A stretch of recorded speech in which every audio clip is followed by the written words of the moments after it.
Welcome to success ગુરુ ધોરણ 8 વિષય ગણિત. આજે આપણે જોશું સ્વાધ્યાય 3.2. તો ચાલો શરૂ કરીએ. તો આપણો સૌથી પહેલો પ્રશ્ન છે, નીચેની આકૃતિઓમાં એક્સ શોધો. તો ચાલો આપણે એ અને બી આકૃતિ આપેલી છે તેને સોલ્વ કરીએ. તેમાં આપણે 3 ખૂણા જોઈ શકીએ છીએ. તો એમાં એક ખૂણો આપેલો છે 125 અંશ, પછી બીજો પણ આપેલો છે 125 અંશ, અને આપણે આ ત્રીજો x અંશ આપેલો છે જે શોધવાનો છે. તો કેવી રીતે શોધવાનું, તો ચાલો તે જોઈએ. તો આના માટે એક વસ્તુ યાદ રાખવાની કે બહિષ્કોણની બધી જ બાજુઓનો સરવાળો 360 અંશ થાય. એટલે કે આપણે બધી બાજુઓનો સરવાળો કરીએ તો 360 અંશ જવાબ મળે. તો હવે આમાં આપણે એમ કરીએ તો શું થાય, 125 અંશ વત્તા 125 અંશ વત્તા x અંશ બરાબર 360 અંશ એમ થાય. હા એમ થાય. તો લખીએ 125 અંશ વત્તા 125 અંશ વત્તા x બરાબર 360 અંશ. હવે 125 વત્તા 125 કરીએ તો આપણે મળે 250. તો 250 અંશ વત્તા x બરાબર 360 અંશ. હવે 250 અહીંયા સરવાળામાં છે, બરાબરની બીજી સાઈડ લઈ જઈએ તો તે બાદબાકીમાં આવી જાય. તો આપણું આગળનું પદ થશે x બરાબર 360 અંશ ઓછા 250 અંશ. તો હવે x બરાબર આપણે કિંમત મળી જશે. કેટલી મળશે, 110 અંશ. તો x બરાબર આપણે મળ્યા 110 અંશ. તો આપણે જે x ખૂણો આપેલો છે એનો જવાબ આવશે 110 અંશ. હવે આપણે બીજી આકૃતિ એટલે કે બી આકૃતિ સોલ્વ કરીએ. હવે બી આકૃતિમાં આપણે શું આપેલું છે તે જોઈએ. ગમે એટલા ખૂણા હોય ને એનો સરવાળો તો 360 જ થશે. તો આપણે સૌથી પહેલા તો 70 અંશ આપેલા છે, ક્યાં તો કે અહીંયા. પછી 60 અંશ આપેલા છે અહીંયા. પણ આપણી પાસે નથી આ ખૂણાનો માપ કે નથી આ ખૂણાનો માપ, અને આપણે શોધવાનો છે આ ખૂણાનો માપ, x ખૂણાનો માપ.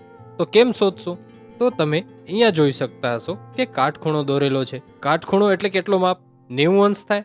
તો આપણે આનો માપ ઇનડાયરેક્ટલી 90 અંશ આપેલો છે, લખી નાખીએ. હવે અહીંયા અંદરની સાઈડ કાટખૂણો દોરેલો છે, તો આનો માપ આપણે 90 અંશ આપેલો છે. પણ આપણે તો આ બહારના ખૂણાનો માપ જોઈએ. જો અંદરનો ખૂણો 90 અંશનો હોય ને તો બહારનો ખૂણો પણ 90 અંશનો જ હોય. એટલે આપણે આનો 90 અંશ મળી ગયો. તો આપણે x સિવાય બધા ખૂણાના માપ મળી ગયા. હા, તો 70 મળી ગયો, 90, 60 અને 90 એમ મળી ગયા. તો ચાલો હવે આપણે આપણા સૂત્રમાં કિંમત મૂકીએ. તો 70 વત્તા 90 વત્તા 60 વત્તા 90 વત્તા x બરાબર 360. આટલું તો સમજાઈ ગયું હશે તમને. 70 વત્તા 90 કરીએ એટલે આપણે મળે 160. પછી 60 ઉમેરીએ તો આપણે મળે 220, અને 220 માં 90 ઉમેરીએ તો મળે 310. તો આપણી ડાબી સાઈડ બચશે 310 વત્તા x. 310 વત્તા x બરાબર 360 અંશ. હવે 310 ડાબી સાઈડ એ સરવાળામાં છે, તો જમણી સાઈડ જતા બાદબાકીમાં આવી જશે. તો x બરાબર 360 અંશ ઓછા 310 અંશ. તો આપણે x ની કિંમત કેટલી મળે, 50 અંશ મળે. તો આપણો આનો જવાબ થશે x બરાબર 50 અંશ. તો આપણે a અને b બંને આકૃતિમાં x શોધી લીધા છે. આ બંને દાખલા ખૂબ જ ઇમ્પોર્ટન્ટ છે, માટે જો તમને આમાં કાંઈ ન સમજાણું હોય તો ફરીથી એકવાર આ જ દાખલાઓને જોવો અને સમજી લો, કારણ કે આ દાખલા પરીક્ષામાં પૂછાવાની શક્યતાઓ ખૂબ જ હોય છે. તો ચાલો હવે આપણે બીજા પ્રશ્ન તરફ આગળ વધીએ. તો આપણો બીજો પ્રશ્ન છે, નીચેના પ્રમાણેની બાજુઓ ધરાવતા નિયમિત બહુકોણમાં બહિષ્કોણનું માપ શોધો. જેમાં આપણે એ આપેલું છે 9 બાજુ અને બી આપેલું છે 15 બાજુ. તો ચાલો હવે આપણે આ દાખલો કેવી રીતે ગણવાનો તે સમજીએ. શું કીધું છે, બહુકોણના બહિષ્કોણનું માપ શોધો, એ પણ કેવા, નિયમિત. નિયમિતનો અર્થ એ થાય કે એની બધી બાજુ સરખી હશે. અને બહિષ્કોણનું માપ શોધવાનું કીધું છે, તો એના માટે એક સૂત્ર છે. તો સૂત્ર તે જાણી લઈએ. તો બાજુનું માપ ગુણ્યા બહિષ્કોણનું માપ બરાબર થાય 360 અંશ.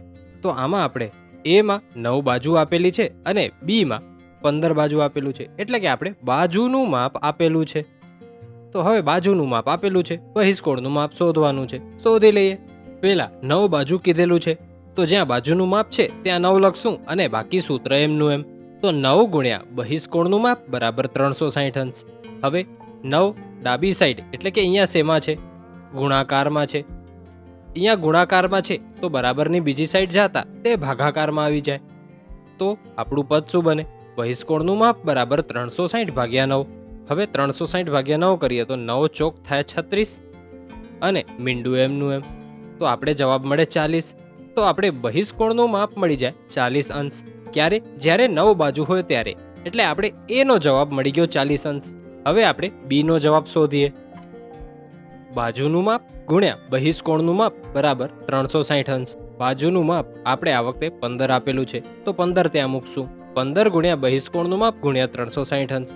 હવે 15 એ ગુણાકારમાં છે, આ નિશાની સાથે આપણે જોઈ શકીએ છીએ. તો બરાબરની બીજી સાઈડ જતા તે ભાગાકારમાં આવી જશે. તો બહિષ્કોણનું માપ બરાબર 360 ભાગ્યા 15. હવે આપણે આનો ભાગાકાર કરીએ તો 360 ભાગ્યા 15. તો 15 દુ 30. પછી વધશે કેટલા? 6 વધશે. આ મીંડું નીચે આવશે એટલે 60. 15 ચોકું 60 અને 60 60 ઉડી જશે. આ બાદબાકી થાય એ તો આપણે જાણીએ જ છીએ. તો 60 60 ઉડી ગયા, આપણે વધ્યા 0 0. શેષ ન વધી એટલે આપણે મળ્યા 24 જવાબ. તો આપણે બહિષ્કોણનું માપ પડ્યું 24 અંશ. તો આના સાથે આપણો બીજો દાખલો અહીં પૂરો થાય છે. હવે આપણે ત્રીજો દાખલો જોઈએ. ત્રીજા દાખલાની રકમ છે, એક નિયમિત બહુકોણને કેટલા બાજુઓ હોય તો તેના દરેક બહિષ્કોણનું માપ 24 અંશ થાય. એટલે આ વખતે આપણે બહિષ્કોણનું માપ આપેલું છે અને બાજુનું માપ શોધવાનું છે. તો સૂત્ર તો તે જ લાગુ પડશે. બાજુનું માપ ગુણ્યા બહિષ્કોણનું માપ બરાબર 360 અંશ. તો આ વખતે ફરક શું છે કે આપણે બહિષ્કોણનું માપ આપેલું છે અને આ માપ શોધવાનો છે. તો બહિષ્કોણનું માપ કેટલું આપેલું છે? 24 અંશ. તો તે મૂકીએ સૂત્રમાં. બાજુનું માપ ગુણ્યા 24 અંશ બરાબર 360. હવે 24 અંશ છે એ અહીં ગુણાકારમાં છે, બરાબરની બીજી સાઈડ જતા તે ભાગાકારમાં આવી જશે. તો બાજુનું માપ બરાબર 360 અંશ ભાગ્યા 24 અંશ. હવે આનો ભાગાકાર કરીએ એટલે આપણે મળે છે 15 અંશ. તો આનો જવાબ થાય છે 15.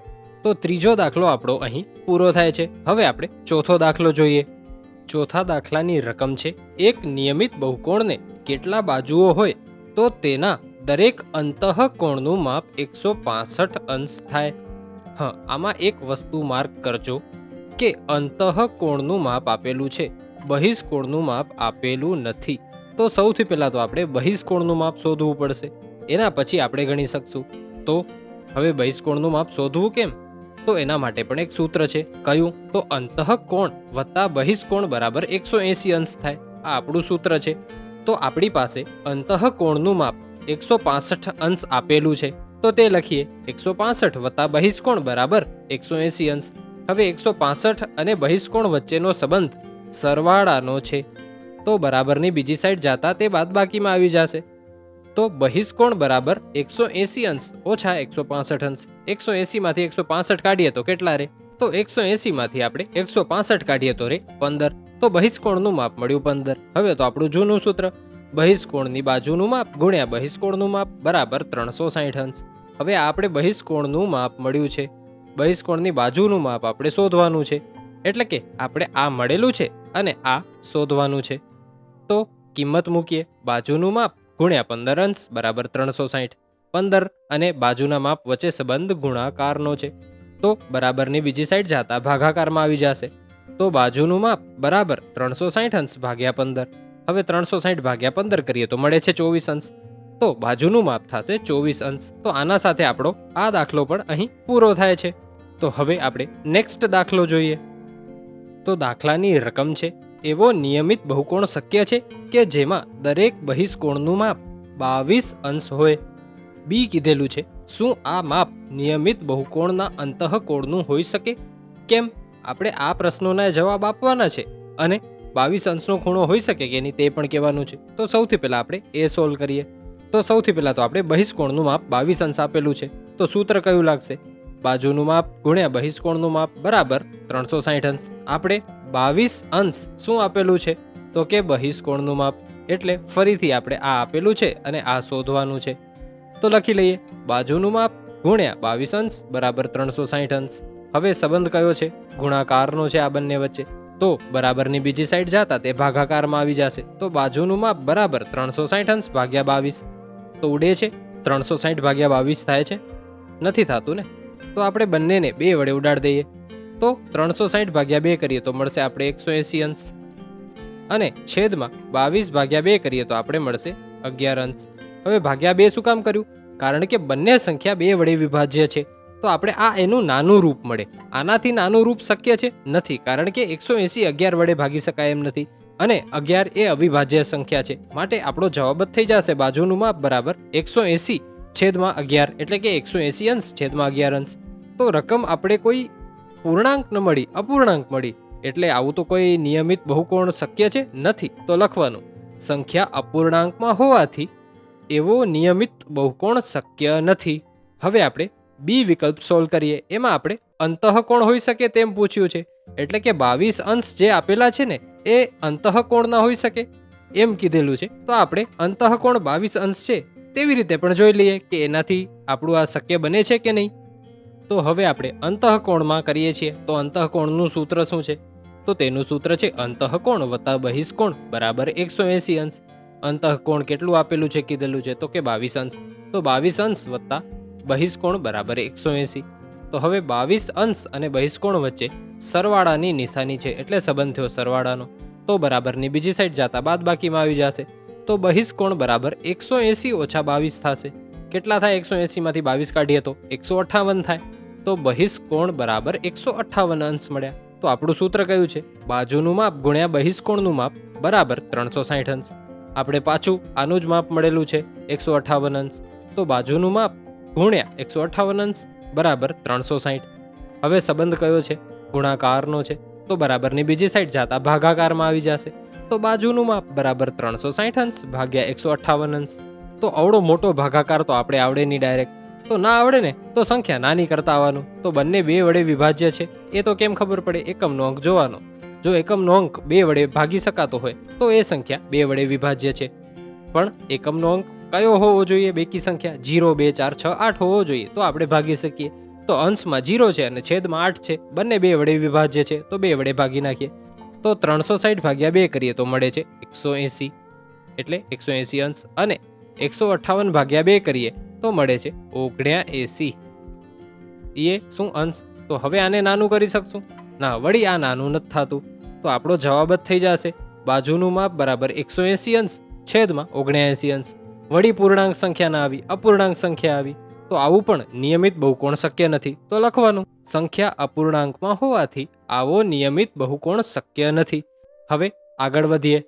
તો આપણો આજનો છેલ્લો પ્રશ્ન છે નિયમિત બહુકોણમાં અંતઃકોણનું ઓછામાં ઓછું માપ કેટલું હોઈ શકે? કેમ? અને બી છે બહુકોણમાં બહિષ્કોણનું વધુમાં વધુ માપ કેટલું હોઈ શકે? બરોબર, આપણે આ પ્રશ્નોને સોલ્વ કરવાના છે. સૌથી પહેલા શું કીધું છે? અંતઃકોણનું માપ ઓછામાં ઓછું કેટલું હોઈ શકે અને કયા નિયમિત બહુકોણમાં. નિયમિત બહુકોણ એટલે સમબાજુ ત્રિકોણ. સમબાજુ ત્રિકોણ એટલે શું થાય? કે એની ત્રણેય બાજુઓ સરખી છે.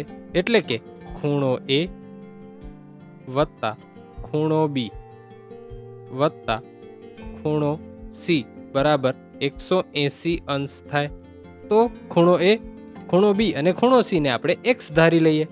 તો ખૂણા A ની જગ્યાએ x મૂકવાનો, ખૂણા B ની જગ્યાએ x મૂકવાનો અને ખૂણા C ની જગ્યાએ પણ x મૂકવાનો. તો x મૂકીને જોઈએ શું થાય છે. તો x વત્તા x વત્તા x બરાબર 180. તો હવે x વત્તા x વત્તા x કેટલા થાય? 3x થાય. તો 3x બરાબર 180 થાય. તો હવે આપણે આ x ને એકલો પાડીએ. 3 અને x વચ્ચેનો સંબંધ કેવો છે? ગુણાકારનો છે. કોઈ નિશાની ન હોય એટલે સમજી જવાનું કે ગુણાકારનો સંબંધ છે. તો હવે 3 બરાબરની ડાબી સાઈડ છે જમણી સાઈડ આવતા એ ભાગાકારમાં આવી જશે. તો x ને એકલો પાડીએ તો 180 ભાગ્યા 3 થશે. તો હવે 180 ને 3 વડે ભાગી શકાય છે? ભાગી જોઈએ. 3 છક 18 ઉડી જાય છે અને આ 0 વધે છે એ એમનો એમ. તો x બરાબર 60 અંશ મળે છે. તો આપણો જવાબ થશે x બરાબર 60 અંશ. એટલે કે નિયમિત બહુકોણના અંતઃકોણનું ઓછામાં ઓછું માપ કેટલું હોઈ શકે? તો 60 અંશ હોઈ શકે. હવે શું કીધું છે બી માં? તો કે નિયમિત બહુકોણમાં બહિષ્કોણનું વધુમાં વધુ માપ કેટલું હોઈ શકે? તો તેના માટે આપણી પાસે આ સૂત્ર છે. એમાં x ની કિંમત આપણે ઓછામાં ઓછી મળી છે. કેટલી મળી છે? 60 મળી છે. અને આપણું સૂત્ર કયું છે? અંતઃકોણ વત્તા બહિષ્કોણ બરાબર 180 અંશ. આપણી પાસે ઓછામાં ઓછું માપ છે એ 60 છે અંતઃકોણનું. તો આપણે તે સૂત્રમાં મૂકીએ. 60 અંશ બરાબર બહિષ્કોણ બરાબર 180. તો હવે 60 ને બરાબરની બીજી સાઈડ લઈ જઈએ તો તે ભાગાકારમાં આવશે, બરોબર ને? ના, ભાગાકારમાં નહીં આવે. તમે જોઈ શકો છો કે એનો સંબંધ અહીંયા સરવાળાનો છે. તો હું જતા બાદબાકીમાં આવશે. તો બહિષ્કોણ બરાબર 180 ઓછા 60. હવે 180 માંથી 60 જાય તો વધે 120. એટલે આપણો જવાબ થશે 120 અંશ. તો નિયમિત બહુકોણમાં બહિષ્કોણનું વધુમાં વધુ માપ કેટલું હોય? તો કે 120 અંશ હોય. અને અંતઃકોણનું ઓછામાં ઓછું માપ 60 અંશ હોય. તો આપણું આજનું સ્વાધ્યાય અહીં પૂરું થાય છે. Thanks for watching. આવા જ એજ્યુકેશનલ કોન્ટેન્ટ માટે સબસ્ક્રાઇબ કરો સક્સેસ ગુરુને.